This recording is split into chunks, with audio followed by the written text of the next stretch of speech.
Welcome to Channel 18 News. I'm Jim Rogers. A driver weaving in and out of traffic on State Highway 11 East Wednesday night stopped his antics near the intersection of Highway 11 East and Farm to Market Road 3019 when his vehicle hit another vehicle head-on.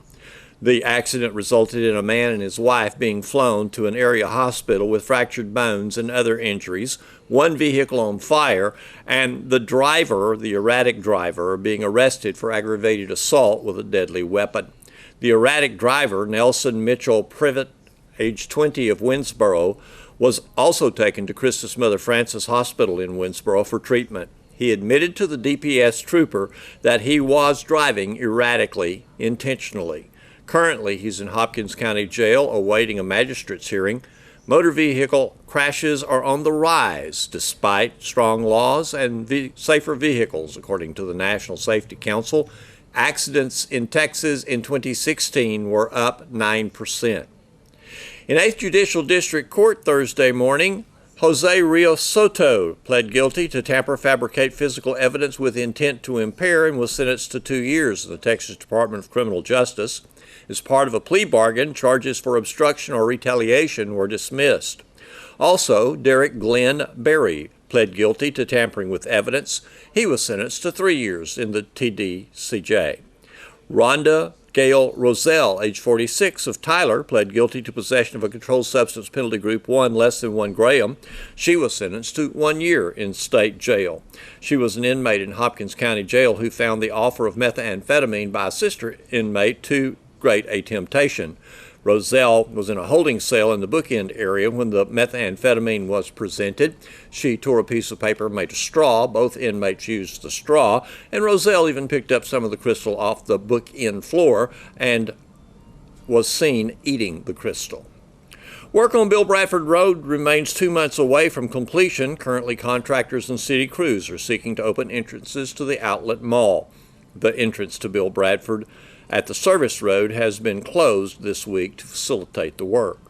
The rework of Locust Street is nearing completion, about a month away, according to City Manager Mark Maxwell, and city crews continue to make progress north to Main Street.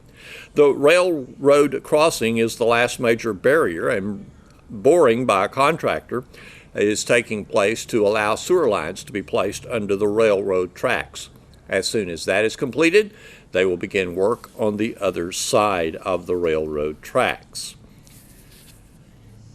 Silver Spring Senior Citizens Center, home to the Meal a Day Center, and a number of other activities that cater to senior adult social well-being, has a petition. They're seeking more space. The Meal a Day program at the Sulphur Springs Senior Citizens Center is a program run by Karen Weatherman and Everyday Citizens that offers a free meal every day for those who don't have the luxury most people have. It is heavily reliant on its local volunteers from all around town, and we spoke to one of the Meal a Day volunteers, Polly Swatsell, for some questions about our work there. How long have you been doing the Meal for a Day? I've probably been driving for about almost 17 years. And why did you start doing it? Well, we knew that there was a need, and they were looking for drivers, and my friend and I started doing it, and we then decided that the Como-Picton Pine Forest area was needing meals for the elderly, so we asked Karen if we got drivers, if we would be able to deliver to them. And she said yes, so we got our drivers, and we've been doing that. And what's one thing that keeps making you come back year after year? Oh, we're the ones that's blessed. Right. It's just such a blessing to do this. Some of these people don't see anybody except the drivers. So you just become just so attached to them. And it's like family. And when you lose one, it's like losing a family. And I saw a petition out there that's gonna move the senior center somewhere else. Do you know anything about that? No, only that we need a larger space for the seniors. And I knew that there was a petition going around, and we would love to have a larger building. A facility this size won't hold as much activity, we don't think. And if we could get a larger place, and there would be more seniors that would become involved. And if you could tell us one thing to somebody who isn't a driver, who isn't volunteering here, how would you get them to start volunteering? Oh, if they have any free time at all, it would be so rewarding and such a blessing to them if they would just come out and try. And there's always a need. There's always a need in the kitchen for kitchen help, for cooks, and it's strictly volunteer. And so if they would just, think about it and come out, and even just ride with the driver on their route one day, I think they would be rewarded. And what days do y'all do the meal a day? Is it every day? 5 days a week. 5 days? Yes. And usually there's a different driver for each day. When I first started, I started doing Route 4, and then that's when we decided that there was a need in the rural area. And so when we started that, then I drove Route 4 and came back, and then I would do the Como-Picton rural route. And my route is about 80-something miles long. So, Thanks for the interview. thank you. And I'm Juan Godino from Channel 18 KSST News. Talent runs in families, as we know. We're going to meet two sisters from Hopkins County who have developed their artistic abilities differently. One is a professional portrait artist, one writes songs and is in music. Let's meet Deborah Schubert Lytle and Connie Schubert Hall. I've always been passionate about painting portraits, and in around 1995 I started pursuing that career with portraits, and my son was I guess you'd say my guinea pig. Okay. I practiced on him, and the portrait I have here is of my son Jarrett Lytle, and he started playing the guitar, and it was a green guitar, so I've named it Green Guitar. Okay. And this portrait is done in pastel, and it won Texas Visual Artists Association Best of Show. And I've continued with portraits ever since I started working on portraits of him. Well, I remember meeting your son, I believe. Once Tumbleweed Smith came and we came out for an interview. Yes. And I knew that he played guitar, which he still does today. Yes, he does. He is very good, very passionate about it. Sort of a Stevie Ray Vaughan style, and he has a band. Yes, ma'am. His band's name is Nevermind. Okay, out of the Commerce area. Well, great. Well, so portraits is not all you weren't formally trained to do portraits. You were sort of generally trained in art at two colleges. Yes. I first started at Western Texas College. I'm originally from Sweetwater, Texas, and I knew I wanted to pursue art some way, so I went to Western Texas College, and there were instructors there that encouraged me to come here to East Texas State. And when I started doing portraits, it wasn't quite the thing, so I did abstract art, but I still wanted so much to do portraits, so I did those on the side. I taught school art for 6 or 7 years, and then went to a portrait conference, and then I knew that was the thing that was calling me again. Okay, and you were a teacher in Sulphur Springs. Yes, ma'am. I taught high school art here in Sulphur Springs. It was a wonderful time for me. It was, I believe, 1989 to 1995. Okay. Well, the work that we're looking at here on Channel 18 is one of your earliest portrait works, but you have continued in this vein. In fact, you do commission work. Yes, I started doing commission work in 1995, and I've been doing it ever since. Most of the commissions were done while I was teaching.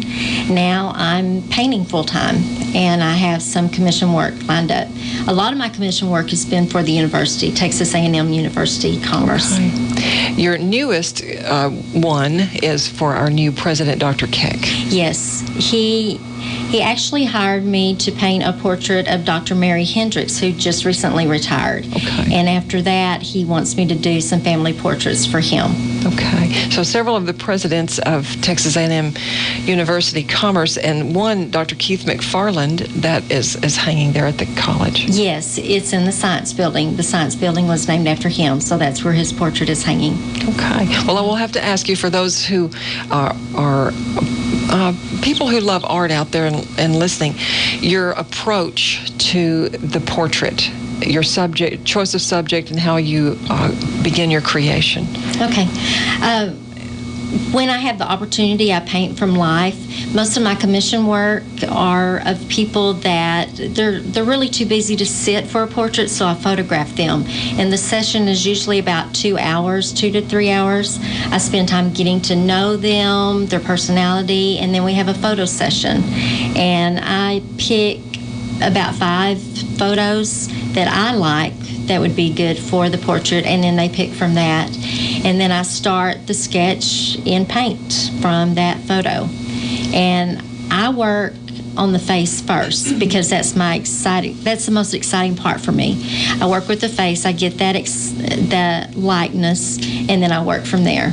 Now, this is opposite of your formal training. Yes, ma'am. I was taught to paint from the background coming forward. And I just always start with what is most important to me. If I'm excited about the portrait, I start with the face. Well, you wouldn't want to wait until the end. No. To be putting that part. No, that's the best part. On your business card.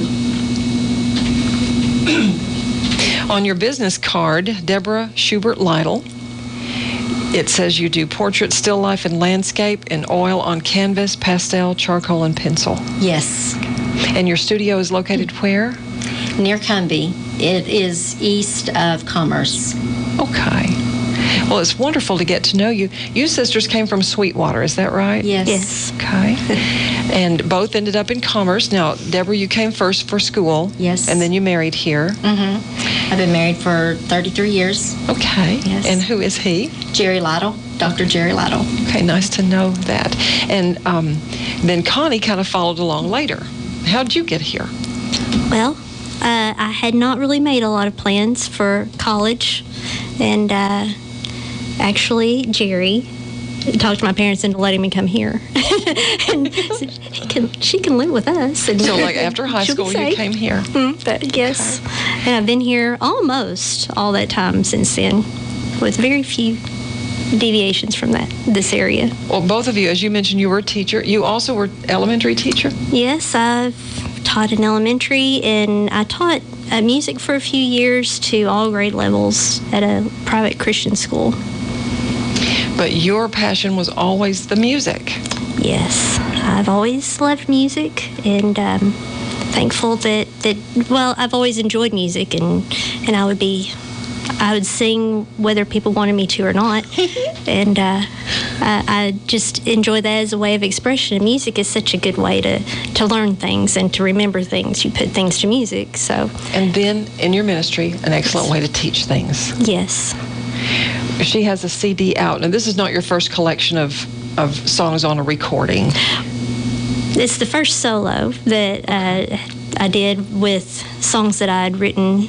I've written 4 of the songs on this CD, and my husband of 21 years today, he wrote one of them, and I just revised it a little bit and put that on there, along with some other songs that were requested from time to time, and some that I just liked and enjoyed the message in them.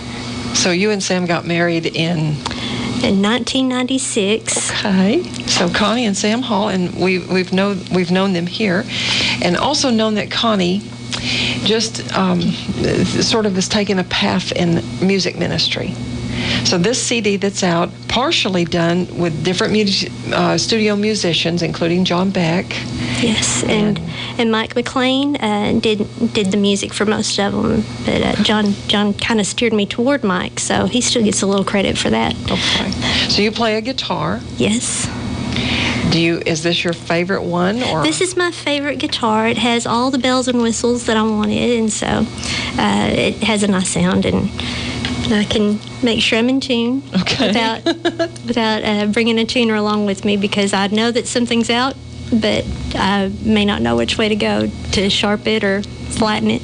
Well, with the change in the temperature this morning, you sort of had to freshen that up. We Yes. got that part done, and I want to ask you if you would do a portion of one of your songs. I know you have 10 on this CD, many of, you say 4 that you wrote. Right. And so what would you want to do for us? Okay, well, the title song to this, the title of the CD is Come to Jesus. That is the newest one. It's a slower song, but it's I got the idea because I've heard people say, we had a Come to Jesus meeting, and I said, that's a little derogatory. I thought, we need to come to Jesus. And this morning in my devotions, that just happened to be one of the topics there, Come to Jesus. And I said, well, okay, I guess I'll sing that if that may work into the show this morning. Okay, so, please do.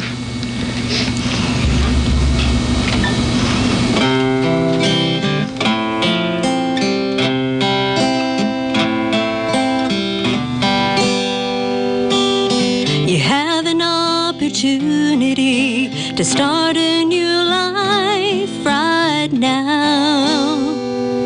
Just respond. Now's the time. He's knocking on your heart's door. Come to Jesus. He is calling your name. He invites you to come today. Come to Jesus. He is all that you need. Please don't delay this time. Oh, you'll never be the same. Don't walk away. Don't be afraid. Trust Him today. That is kind of an idea. Okay. Yeah, I wish we had all kinds of time and so that you could do several, but we are limited on time, so just a portion of that one called Come to Jesus. But your CD, a person could find out more about you and it on a website. Well, I need to set up a website. I have a Facebook page, Okay. just Connie Hall. You can look me up, although there's more than one Connie Hall. We actually have become friends because she's a songwriter Okay. and does a lot of gospel music, and so every now and then we'll send each other a little message.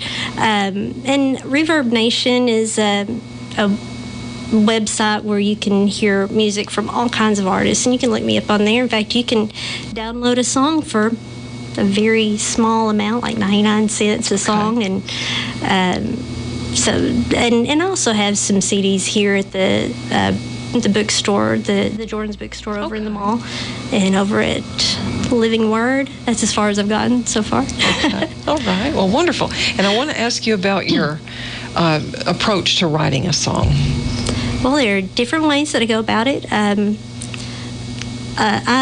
I really like taking Bible verses, and because we need to have that message in our hearts, and music has such a way of helping us remember that, because you can put something to music and it's with you forever, and most of the time you get the words in the right place, not always, and so I can do that, or sometimes I may just be strumming and I may come across a chord that I like, and I like the way that goes, and I'll come up with some words to go with it, and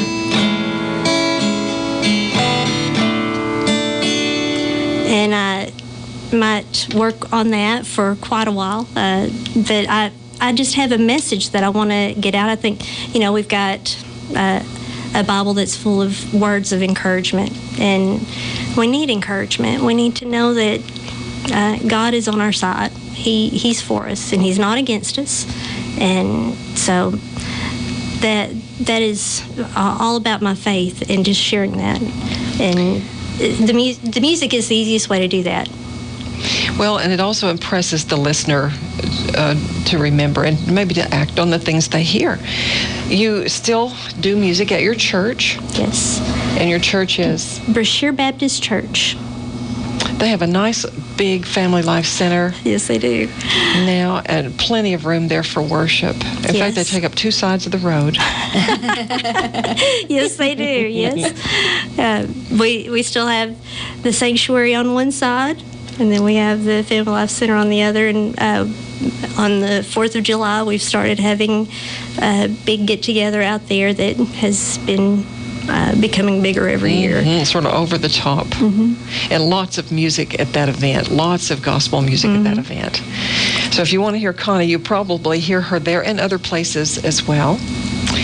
And I just thank you for sharing your music. Both of you girls just have a lot of talent. Does it run through your family, or were you just... Our grandmother was very talented. She could do just about anything. Our dad could draw. Our mom could make anything, sewing, whatever. So I believe a lot of it is inherited. We just took it a little bit farther and went a different direction with it. And our parents encouraged us so much in our pursuits. They really were. And your son, Deborah, has taken up the music for his own. Yes, ma'am. He's very passionate about his music. What about painting and art? Not so much. He drew some with me when he was younger, and he helped me teach workshops.